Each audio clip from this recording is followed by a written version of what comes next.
So for this unit, a big focus of what we're going to be doing will be focused on questioning, because questioning is one of the most powerful ways you can get ready for an academic discussion like a Socratic, which will be our focus of this unit. So we're going to look at a pond and talk about how a pond helps us think about 4 different types of questions. The first type of question is here on the surface. And on the surface question means that the answer is visible in the text and can be found by rereading. So the same way that if a leaf is floating on the surface of a pond, all of us will look at it and say, hey, that's a leaf. And on the surface question just asks us to look back at the text, and most of us will come up with pretty much the same answer. An example from Road to Alexandria that we've read already is this one. On page 111, the author starts by explaining that there will be a police raid in the neighborhood. Why are the police coming back to their neighborhood? And if you reread page 111, you'll see that it says the police are coming back to the neighborhood to redo the raid because it wasn't successful. And later on page 111, it says they're coming to arrest people whose papers are not in order, prostitutes, should-be owners, and other people they think are undesirable. And so we can see that the police officers are trying to clean up the neighborhood. So that's an on-the-surface question. That's a really important one that we can catch by rereading the text. So that's an on-the-surface question. The next type of question is a just below the surface, or a shallow water question.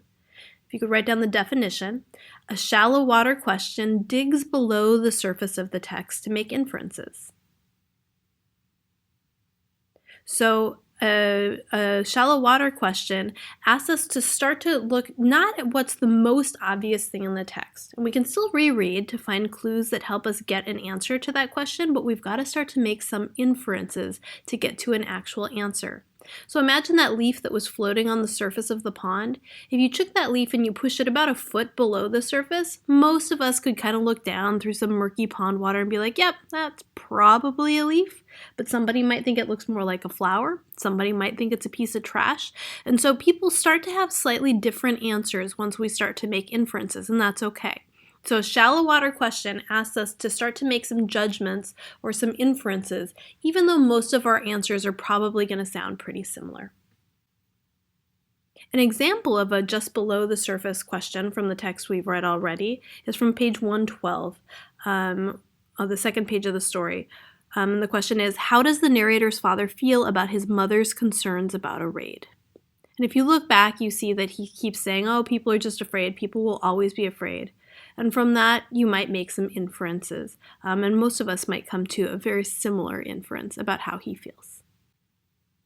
A deep water question opens up many interpretations, opinions, and possible answers. So that gets pretty far below the surface of the pond. And if you imagine pond water kind of murky, hard to see through, way down at the bottom of the pond can be pretty hard to see. So if we took that leaf and we pushed it all the way down to the bottom of the pond, everybody's going to see something different or notice that leaf in a different way.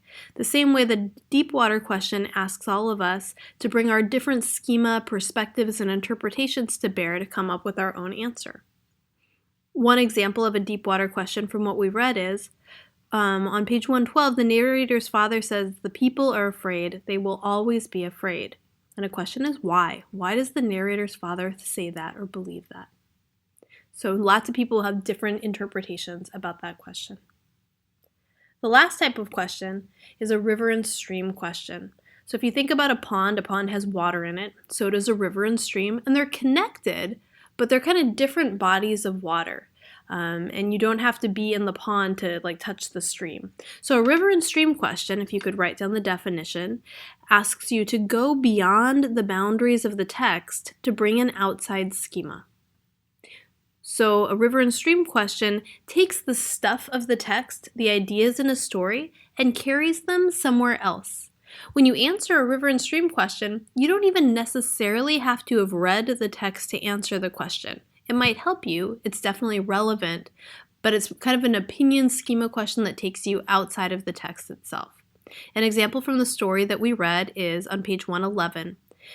The narrator and his sisters seem accustomed to living in fear. How do you think that kind of persistent fear affects a family?